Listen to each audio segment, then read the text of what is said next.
Pendant que la maison est fermée, la maison Pierre Loti est fermée, il ne se passe pas rien sur les collections.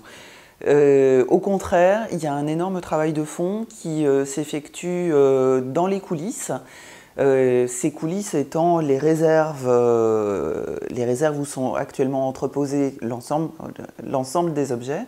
Il faut mettre en place une méthode qui soit respectueuse à la fois des normes en vigueur sur le plan de la conservation matérielle des collections, qui soit respectueuse aussi des règles qui sont édictées par le service des musées de France, le Code du patrimoine, puisqu'on est inscrit dans ce cadre-là, on est aussi dans un cadre législatif.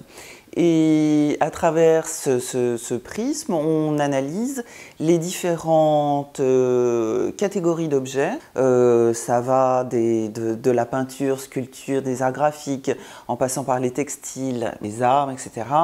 Bref. On met au point une méthode qui est censée ensuite être valable pour la totalité de la collection. Et ça nécessite à la fois d'avoir une vision d'ensemble, mais aussi une vision assez précise des besoins de chacun des objets.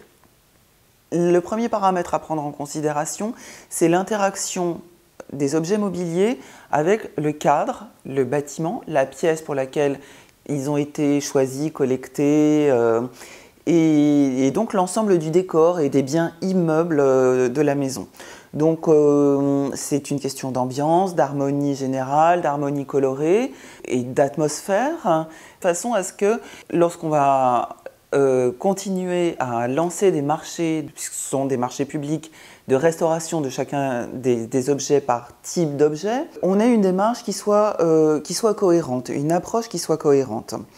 C'est pourquoi c'est un temps qui peut sembler long, parce que les effets matériels observables ne sont pas immédiats. Mais ce n'est pas pour ça, c'est pas pour autant qu'il ne se passe rien et qu'il n'y a pas un travail important qui est fait. Et la mise au point de la méthode, c'est la base qui va nous permettre ensuite d'aller plus avant en étant sûr, dans la mesure du possible, de ce qu'on ne fait pas de bêtises, qu'on est bien bordé par une méthode raisonnée et une approche claire de chacune des problématiques. Pour être stocké dans la réserve, dans n'importe quelle réserve d'un musée de France, les objets sont réputés sains et stables.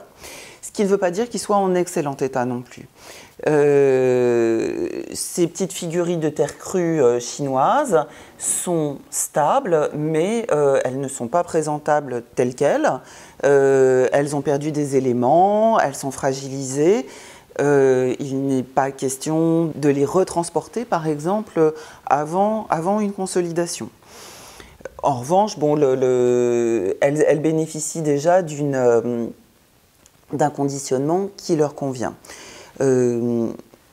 Ici, nous avons un textile qui est une broderie probablement chinoise, pour laquelle on ne va malheureusement plus pouvoir faire grand-chose, tant elle est détériorée, mais son conditionnement actuel rend son état, on va dire, satisfaisant dans les limites des possibilités. L'objet est stabilisé.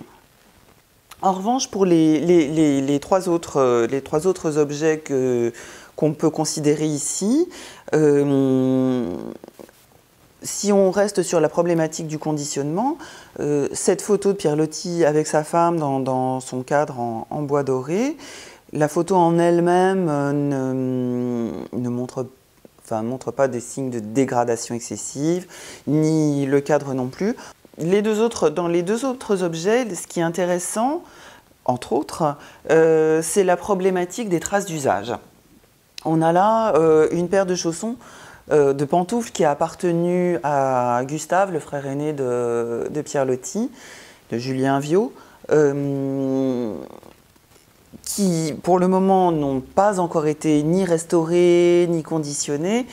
Il y a à l'évidence une stabilisation à réaliser au niveau du cuir, au niveau du textile, mais on se gardera bien de remplacer, de combler les usures, parce que ici c'est les traces d'usage qui nous parlent et qui racontent une partie de l'histoire et du temps qui nous sépare du moment où Gustave a porté ses souliers.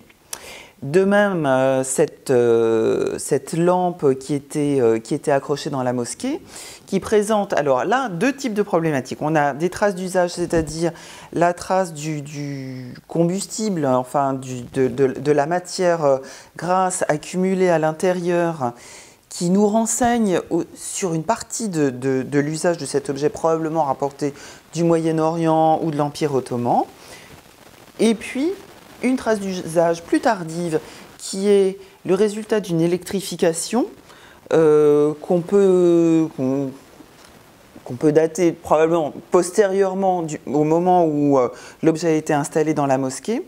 Dans les projets de restauration, les cahiers des charges de restauration qu'on va écrire au fur et à mesure, on va essayer de préserver, de faire en sorte que cette épaisseur de temps qui nous sépare de la période de l'outil et même de la période de leur création soit préservée, parce que finalement c'est ce qui fait l'âme et le charme de la maison et l'âme et le charme de cette collection. C'est la variété des origines géographiques et aussi l'usage et l'âme de tous ces objets.